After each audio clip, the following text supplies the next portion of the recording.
شکیل کا عروج۔ شکیل اور میں دونوں ایک ہی محلے میں رہتے تھے، اکٹھے سکول جاتے اور شام کو کرکٹ بھی کھیلتے۔ اگرچہ وہ بہت کم کرکٹ کھیلنے گراؤنڈ میں آتا تھا، اس کا زیادہ وقت پڑھائی میں یا گھر کے کاموں میں خرچ ہوتا تھا۔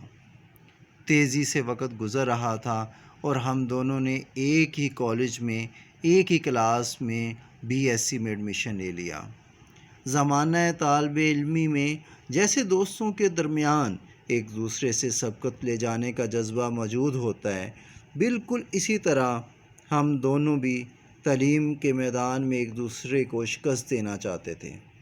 میں اب اس وقت جب ماضی کے اوراق کو پلٹتا ہوں تو اس کے آگے بڑھنے کے جذبے میں مجھے ترقی پسند سوچ اور معصومیت نظر آتی ہے، اور جب میں اپنے آپ کو سوچتا ہوں تو اس میں جرم اور مکاری کی بو محسوس ہوتی ہے۔ جو صرف ذہانت اور چالاکی سے آگے بڑھنا چاہتا تھا، جو شکیل کو ہر صورت شکست دینا چاہتا تھا، بے شک اللہ نے اس وقت بہت ساری صلاحیتوں اور ذہانت سے نوازا تھا، لیکن میں بھول چکا تھا کہ ہمارے پاس جو کچھ بھی ہوتا ہے وہ ہمارا نہیں ہوتا، وہ سب کچھ اللہ تعالیٰ کا ہوتا ہے۔ ذہانت، پیسہ، طاقت اور سب کچھ عارضی چیزیں ہوتی ہیں۔ شکر گزاری کرنے سے اللہ ان میں برکت ڈالتا ہے، اور غلط استعمال کرنے سے سب ختم ہو جاتا ہے، اور یہی بھول مجھ سے ہوئی۔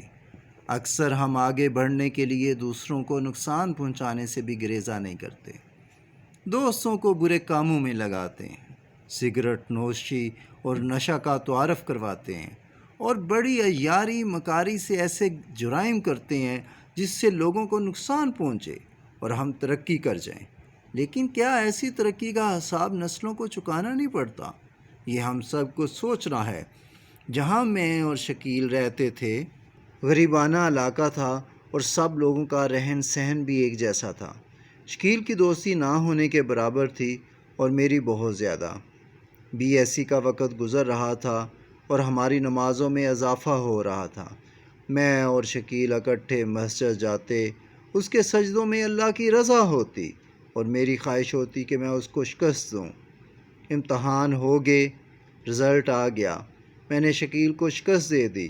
میرا یونیورسٹی میں ایڈمیشن ہو گیا اور کم مارکس ہونے کی وجہ سے شکیل کا ایڈمیشن نہ ہو سکا، اور میں اپنی جیت پر خوشی سے پھولا نہیں سما رہا تھا۔ کیا واقعی میں جیت چکا تھا؟ کیا شکیل نے شکست قبول کر لی؟ کیا ظالم، عیار اور کمینے لوگوں نے اس کا راستہ روک لیا؟